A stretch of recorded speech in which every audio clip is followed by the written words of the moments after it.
What's up everybody, it's Speqtor. You know, there's something I've been wanting to talk about for quite some time. Scattered across forums and fan pages, you'll see someone suggest the idea that Nintendo and Game Freak need to make a main series Pokemon game that contains all 6 regions, not including regions from side games like XD Gale of Darkness and the Ranger series. Though it's a fun idea, I think it's about time somebody laid it out and got to the point as to why it'll probably never happen. There are a few key reasons as to why I think an idea like this just won't work. Level spacing, game pacing, the Pokédex, and storage. Let's start with level spacing. We all know that as you play through the game and your Pokemon earn experience and gain levels, new areas and gyms have grass patches and trainers with higher leveled Pokemon. This ensures that the game continues to be at least somewhat challenging as you play through the story. A single region with 8 gyms will usually see an increase in level of about 5 to 7 levels between each gym. By the time you've beaten the 8th gym, your Pokemon are easily at or above level 50. With the level cap being 100, by the time you've beaten the first region's Pokemon League, you're already halfway to the level cap, with 5 regions to go. Since games need to become increasingly difficult to stay interesting and provide a challenge, the next league's Pokemon would probably see the same increase of 5 to 7 levels between gyms, and by the end of the second league, your Pokemon should be right around the level cap. That would mean that the next 4 regions would plateau in level, therefore leveling out the difficulty for the next 60% of the game. And that's just no fun. I've heard the argument that the level cap could be raised, but let's face it, that's not gonna happen. It wouldn't necessarily mean that every Pokemon's stats would have to be recalculated, but who really wants to be catching level 300 scatterbugs by the time you reach Kalos? You over there in the back? Level 300 scatterbug? Yeah? No? No. Yeah, exactly. No, I didn't think so. Moving on. Another argument is that experience output could be cut down so that your Pokemon don't gain levels as quickly as in other games. The problem with this idea is that leveling up provides a sense of feedback. It reminds the player that their work is paying off. If levels were made harder to gain, the desire to continue playing would decline as the players tried to slowly level up their Pokemon. The game would drag on with significantly less feedback than other Pokemon games. Plus, a 100 level cap divided by 6 regions would leave each region with a progressive growth rate of a sad 16 levels. Can you imagine all of that work in the first region just to reach level 16? No thank you, good sir. And when starting the game, you get your starter Pokemon at level 5, basically a third of the way to that region's highest level. Think about that. You start at level 5, and by the time you've beaten the 8 gym leaders, 4 elite members, and the champion, you're sitting at a depressing 16 levels. 17 if you took time away from the plot to train up a bit. This also means that your Pokemon won't be evolving for quite some time. Don't expect to see your Charizard until halfway through the 3rd region, or in my case, a Chestnut. Or what about my channel's mascot, Chandelure?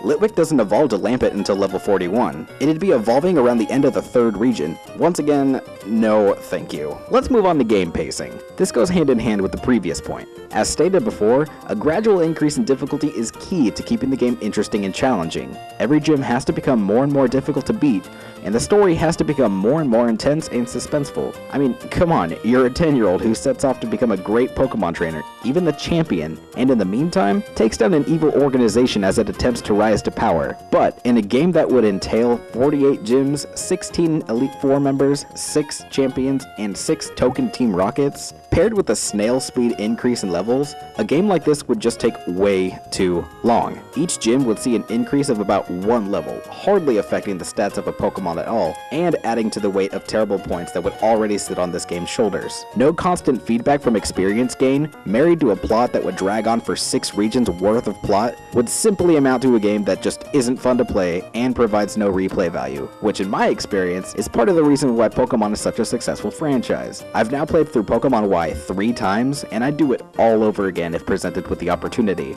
Solo runs, Nuzlocks, monotype challenges. Pokemon games, from my perspective, are the pinnacle of replay value, right next to the Kingdom Hearts series and Half-Life. Love those games. Another problem that would arise from all of this is post-game content, but more specifically, the Pokédex. At the end of each game, your Pokédex is updated to the National Dex, wherein you can travel and trade to fully complete your Pokédex. With 719 confirmed Pokemon, and 2 unconfirmed, this is obviously no easy task. However, since a game like this would have you travel to every region, you're guaranteed to see 99% of the Pokédex, unless version exclusives are taken into account. Since you had access to all of these Pokemon before completing the main story, the post-game would consist of you rounding up Pokemon you've already seen throughout the game, and not discovering new Pokemon not available in the game's main decks. It would become more of a task than a quest, and you would more than likely spend your post-game time scouring each route to make sure you've caught everything. The only true excitement that would come from filling slots in your Pokedex would come from trading the few version exclusives that you had no access to from the start. Online trade would have no purpose, since one could easily say, oh, I could just go capture that myself. The only true benefit that would come from having access to every Pokemon would be the freedom to build your favorite team as you go, which, as stated before, would take far too long to train anyway. By now, you're either thinking, okay Brandon,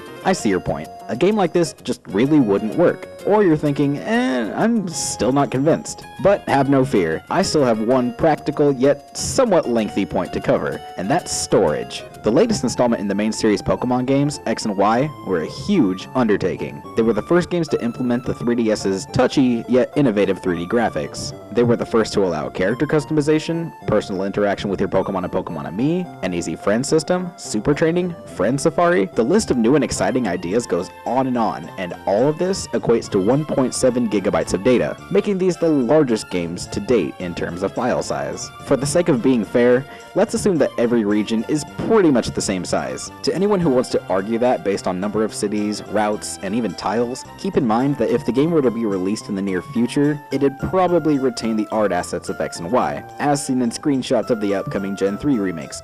So hyped for those, by the way.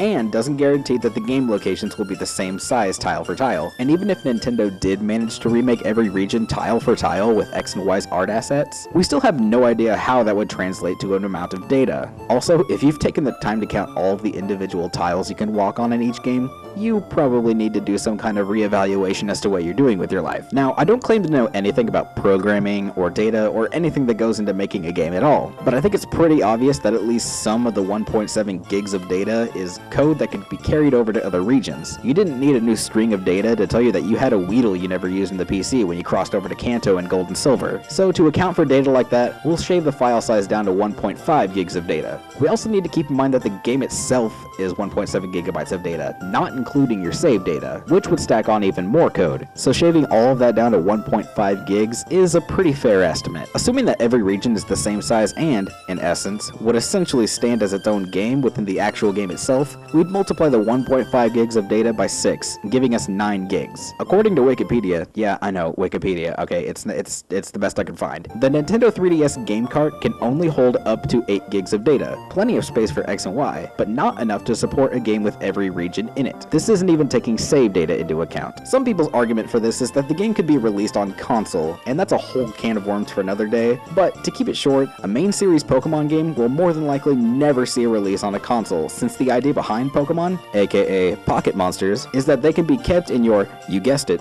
pocket. Go figure, right? The notion of the main series is keeping powerful creatures in your pocket and being able to go places and battle people face to face. Games like Coliseum, Stadium, Rumble U, and the Ranger games aren't actual main series games, but are spin-offs of their current generation. So no, the rumored Pokemon Z and the Generation 7 through God knows what games will probably never find their home in that new Nintendo console your family touched once and then never played again. Looking at you, Wii U. All in all, a game like this is a fun idea to pass between friends over a couple of beers. Or Capri Suns if you're not 21 yet. But as it stands as an actual game concept, it falls far short of the bar that previous games have set, not to mention blurring the line of what most people consider a Pokemon game to actually be. Besides, if you really want to experience every region, experience them the way they were meant to be experienced, and play each game separately. Trying to mix every game together into one is like putting chocolate on salad. They taste great separately, but together, they're gonna leave a bad taste in your mouth. Trust me, I know from personal experience. Guys, if you like what you just saw and felt like maybe you learned something and you want to see more videos like this in the future, don't hesitate, go hit that like button. I think it's mixed in with the like meter now. And also don't forget to subscribe so you can keep up to date with all the new videos that I'll be putting out. If I missed a point that you'd like to point out or you disagree with one of my points, please don't hesitate. Go leave a comment. I don't mind opinions. Go do it.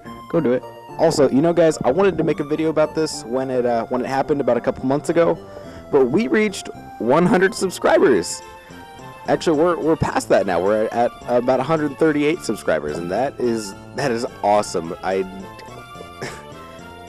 That's so awesome to me. It's weird to think that 100 people or more want to actually see what content I'm putting out. So that is great.